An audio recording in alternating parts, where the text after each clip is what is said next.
Chegamos em Números, capítulo de número 20. E antes eu vou te pedir uma licencinha só para eu te lembrar dos nossos materiais. Eu vou deixar o telefone aqui na nossa tela para você entrar em contato em nosso WhatsApp para estar adquirindo Tesouros para o Púlpito, nosso esboço de mensagens extraídas dos nossos vídeos. Alguns irmãos nos pedem e nós aqui colocamos mais de 20 que você pode ter acesso aqui para você estar ministrando também. E também compartilhando uma palavra que não é minha, é o nosso material, um guia de estudo bíblico para você aprender a ler, interpretar e aplicar a palavra de Deus à sua vida. O telefone é esse aqui que está aparecendo para você. Números, capítulo de número 20. Esse capítulo é um capítulo do desgaste, das despedidas. Porque quando nós chegamos em Números, quase 40 anos já se passaram desde a saída do Egito. Isso muda a forma como nós lemos o texto, porque agora nós não estamos vendo um povo recém-liberto aprendendo a depender de Deus. Nós estamos vendo uma geração inteira envelhecendo debaixo de uma sentença que o próprio Deus deu. Entre os capítulos 19 e 20 existe um salto de décadas. A Bíblia praticamente atravessa esses anos em silêncio, porque aquela geração já estava condenada a desaparecer no deserto após a incredulidade dos capítulos 13 e 14. Crianças nasceriam no deserto, pais envelheceriam, funerais iriam se tornar comuns e Canaã ainda parecia distante. O maná continuava caindo, a nuvem guiando, mas o povo estava emocionalmente desgastado. O deserto já não era o mesmo do início. Agora ele carregava cheiro de despedida e o povo sabia disso. E o capítulo 20 começa dizendo que Miriam morreu e foi sepultada ali, sem grandes homenagens, sem discursos longos, somente uma frase e com um peso enorme. Porque Miriam estava desde o começo nessa trajetória. Miriam protegeu Moisés quando era bebê, Miriam viu o mar se abrir, Miriam adorou após o livramento, caminhou décadas vendo milagres, mas morreu antes de entrar em Canaã. Aqui, só nessa frase, existe uma verdade que nos confronta e nós precisamos lembrar. Ver milagres não significa necessariamente viver todos os cenários que nós desejamos. Você acha que Miriam não sonhava em entrar na Terra Prometida? Claro que sim. Mas a promessa de Deus se cumpriu do mesmo jeito, mesmo que ela não tenha participado. Deus refez a rota, alterou o tempo da caminhada.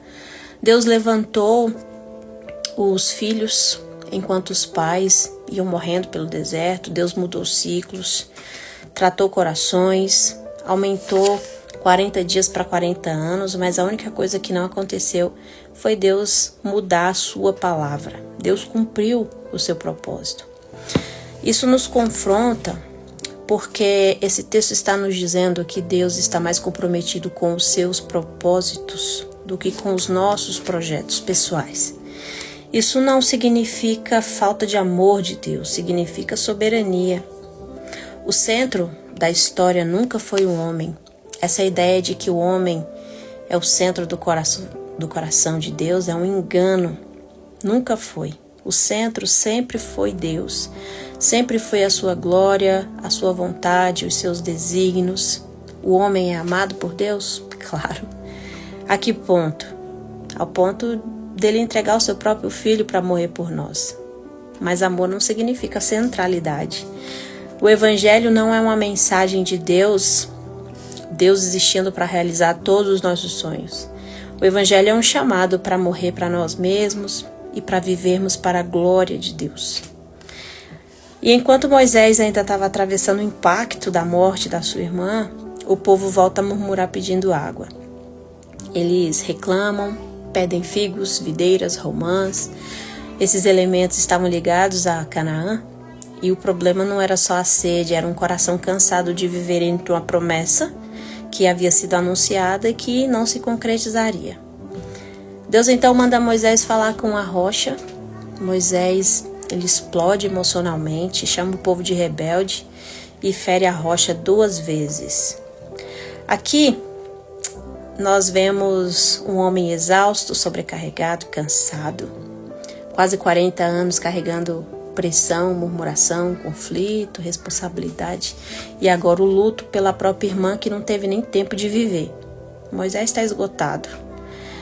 O problema não foi Moisés bater na pedra, mas lá em 1 Coríntios o apóstolo Paulo diz que essa pedra representava o próprio Cristo. Lá em Êxodo, capítulo 17, Deus mandou Moisés ferir a rocha, agora bastava falar. Porque Cristo seria ferido uma única vez. Essa rocha era uma representação dele. Quando Moisés bate novamente, 2 vezes, ele quebra diante do povo uma representação profética importante. Mas mesmo assim a água saiu. E isso nos ensina algo muito sério. Resultado não significa automaticamente aprovação divina. Deus ali declara que Moisés não entraria em Canaã. Logo depois, Arão também morre. O capítulo inteiro parece anunciar que uma geração está chegando ao fim. Miriam se foi, Arão se foi, Moisés está encerrando o seu tempo, mas a promessa continua caminhando e talvez essa seja a maior mensagem de Números capítulo 20, que os homens se cansam, que os líderes falham, gerações terminam, sonhos pessoais ficam pelo caminho, mas a palavra de Deus continua avançando. O projeto de Deus vai se cumprir. E aí essa palavra nos confronta e nos pergunta se nós queremos de fato ver Deus cumprir as promessas dele na nossa vida. Se nós queremos participar dos desígnios eternos de Deus até o fim. Para que isso aconteça, não basta apenas ter a promessa. Nós precisamos ter uma vida alinhada à obediência da sua palavra. Não basta começar bem, não basta ver milagres, não basta andar com pessoas usadas por Deus. O deserto, ele está cheio de pessoas que foram libertas do Egito, mas morreram desalinhadas da vontade de Deus. Aquela ideia de que tem promessa não morre, morre.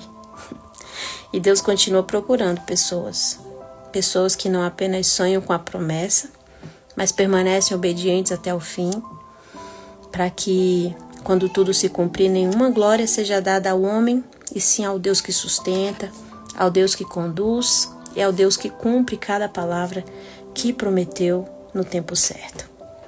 Que Deus te abençoe e fale profundamente ao seu coração através dessa palavra, assim como falou ao meu.